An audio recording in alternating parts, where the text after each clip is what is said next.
যখন আপনি বাইরে বেড়াতে গিয়ে ফিরে আসেন তখন মনে করতে হবে যতই আপনার গ্রিন কার্ড থাকুক ইটস এ নিউ অ্যাডমিশন। আপনি ধরেন বিয়ে করেছেন বা কোনো ফ্যামিলি বেসড ভিসার ভিত্তিতে আপনি অ্যাডজাস্টমেন্ট অফ স্ট্যাটাস ইন্টারভিউতে গেলেন, সেখানে ডিনাই হলো এবং ডিনাই হওয়ার পরে আপনাকে ডিপোর্টেশন প্রসিডিংসে ফেলতে পারে। ডিপোর্টেশনটা হয়ে যাওয়ার পরে যাদের অলরেডি ডিপোর্টেশন অর্ডারটা আছে তারা কোন পর্যায়ে আছেন, এখন কি করা যায়, এই ধরনের অবস্থায় বহু মানুষ আছেন যারা অন্তত তারা তো জানেন যে কারা যেই অবস্থায় আছেন। হ্যাঁ, এখানে এখন অনেকেই আছেন যাদের গ্রিন কার্ড আছে, সিটিজেনশিপ আছে, কিন্তু অনেকেরই আছে যাদের একটা ডিপোর্টেশন অর্ডার আছে, ওই নিয়ে তারা ঘুরতেছেন। মানে যতই মানে ওই যে বললেন যে ট্রাম্প সাহেব ইত্যাদি সবসময়ই এই ডিপোর্টেশন ছিল, এগুলো হয়ে আসছে, এখন হয়তো একটু বেশি হচ্ছে। আজকেও দেখলাম নিউ ইয়র্ক টাইমসে একজন মিলিটারি অফিসার, সে ট্রেনিং করতেছে, ওই যে বাইরে পোস্টেড হওয়ার আগে কিছুদিন ট্রেনিং হয় যে স্পেশাল ট্রেনিং, তো থাকে ক্যান্টনমেন্টের ভিতরে বউ নিয়ে, সেই বউকে ধরে নিয়েছে ক্যান্টনমেন্টের বিষয়ের বাসার থেকে, নিউ ইয়র্ক টাইমসের রিপোর্ট। হ্যাঁ, আইস গিয়ে নিয়ে আসছে। তো যদি একটা ক্যান্টনমেন্টের ভিতরে একটা মিলিটারি পার্সোনালের স্পাউসের যদি এই অবস্থা হয়, তাহলে আপনার সাধারণ মানুষের যে যে কি অবস্থাটা। আর সবচেয়ে বড় জিনিস, আমাদের থেকে তো আপনারা বেশি জানবেন।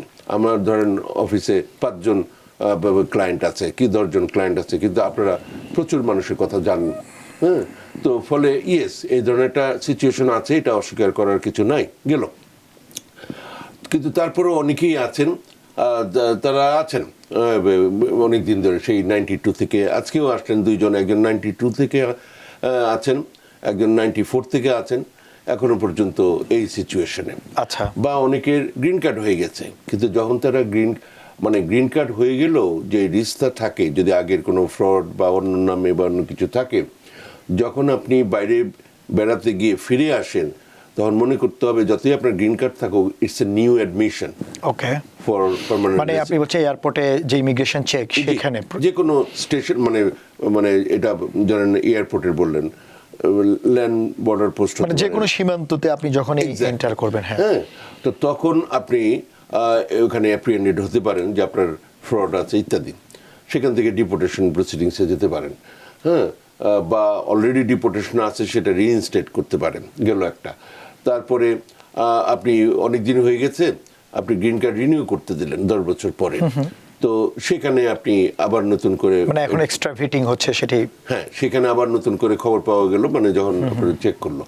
তারপরে সিটিজেনশিপ অ্যাপ্লাই করতে গিয়েছেন, সেখানে আপনি মানে একটা তো হচ্ছে সিটিজেনশিপ হতে পারে, আরেকটা হচ্ছে সিটিজেন ডিনাই হলো, ভালো কথা, কিন্তু আরেকটা হচ্ছে আপনি উল্টো ডিপোর্টেশন প্রসিডিংসে পড়লেন, বিকজ আপনার পুরো অতীত, তার মানে হচ্ছে ওনার গ্রিন কার্ড রিভোক করে ডিপোর্টেশনে ফেলে দিচ্ছে, এই ধরনের হয়। তো যাই হোক, তো এই ধরনের বিভিন্নভাবে হোক, এগুলো একটা, বা আপনি ধরেন বিয়ে করেছেন বা কোনো ফ্যামিলি বেসড ভিসার ভিত্তিতে আপনি অ্যাডজাস্টমেন্ট অফ স্ট্যাটাস ইন্টারভিউতে গেলেন, সেখানে ডিনাই হলো এবং ডিনাই হওয়ার পরে আপনাকে ডিপোর্টেশন প্রসিডিংসে ফেলতে পারে। বা আপনি এসে মানে বর্ডার দিয়ে এসছেন, সেখানে আপনি মানে অলরেডি ওই প্রথম থেকেই ডিপোর্টেশন প্রসিডিংসে ফেলতে পারে।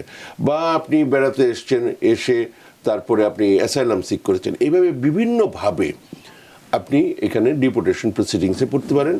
এবং আমরা বিভিন্ন সময় এগুলো নিয়ে আলাপ করেছি। আজকে আপনি সঞ্চালক মহোদয় যে এই গাইডলাইনটা আমাকে দিয়েছেন যে ডিপোর্টেশন অর্ডার ধরেন হয়ে গেল, তারপরে কি হবে, আমি এর আগে ওই প্রসিডিংসের মধ্যে কোর্টের মধ্যে কিভাবে কি করা যায় এগুলো আলাপ করেছি, হয়তো আরেকদিন করব। কিন্তু ডিপোর্টেশনটা হয়ে যাওয়ার পরে যাদের অলরেডি ডিপোর্টেশন অর্ডারটা আছে তারা কোন পর্যায়ে আছেন, এখন কি করা যায়। আচ্ছা, তো একটা জিনিস হচ্ছে যে আপনি ডিপোর্টেশন অর্ডারটা হওয়ার, যেটা মনে রাখতে হবে, এটা লেখা থাকুক বা নাই থাকুক, কেউ বলে দেখ বা না বলে দেখ, হ্যাঁ, আপনি সাথে সাথে কোনো একজন লয়ারের সাথে আলাপ করবেন। ফরগেট অ্যাবাউট লয়ার, প্রথমে জাস্ট আপনার একজন বন্ধু বান্ধব, আপনার একজন আত্মীয় স্বজন, কারোর সাথে জাস্ট একটু আলাপ করবেন। হ্যাঁ, আপনি হয়তো জানেন না, উনি হয়তো জানে, উকিলে তো জানার কথাই, কিন্তু কথা হচ্ছে তারও আগে জাস্ট কারোর সাথে একটু আলাপ করেন। আজকেও একজন আসলে ফেব্রুয়ারি মাসে ডিপোর্টেশন অর্ডার হয়ে গেছে, আজকে আসছে। এটা কেন বলতেছি এই কথাটা, মানে 30 দিন সময় আছে আপিল করার, 30 দিন সময়, এবং সেটা টিপিক্যাল যেই আদার রুলস আছে বিভিন্ন রকমের লিগ্যাল রুল, যে পোস্ট বক্স যেদিন থেকে আপনি পোস্ট করলেন সেটা থেকে ধরা হবে না, ইমিগ্রেশনে তা না, ওইখানে পৌঁছাইতে হবে 30 দিনের মধ্যে। আচ্ছা আচ্ছা।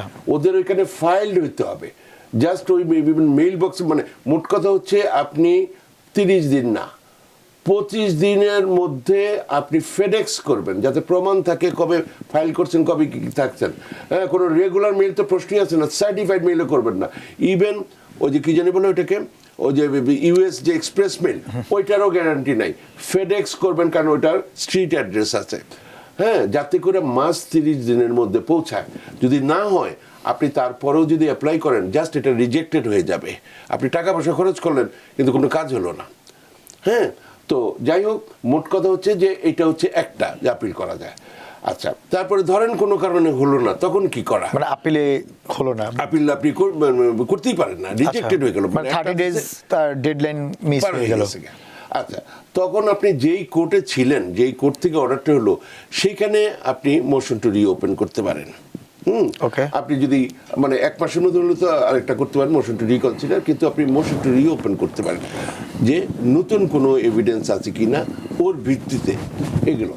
আরেকটা জিনিস হচ্ছে, যারা এই যে এরকম বললাম 92 থেকে আসছে, বিভিন্নভাবে আসছে, হ্যাঁ, অনেক দিন আগের কথা, এরকম একটা বিরাট গ্রুপ আছে যারা বলছেন না মানুষকে, তারা জানেন না, না জানেন কথা। আপনি উকিলের কাছে মানে আইন টাইনের ব্যাপারে রিপোর্টের এটা মানুষে জানবে কেন, গেল সবই ঠিক আছে, কিন্তু গোপনে একজন উকিলের সাথে দেখা করেন।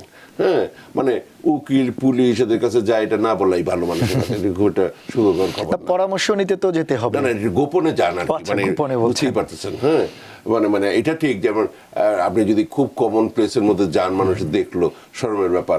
হ্যাঁ, না, আবার প্রাইভেসিরও ব্যাপার থাকে। হ্যাঁ, ওটা তো মানে আমাদের মানে ওইখান থেকে তো একবারে লিপ শার্ট, কিন্তু আপনিও চাবেন না কেউ দেখো হ্যাঁ। যে এটি গেল। যাই হোক, আর আপনি যদি জানাতে চান সেটা আপনার ব্যাপার, মানে গেল, আপনি যান, একটু দেখা করেন।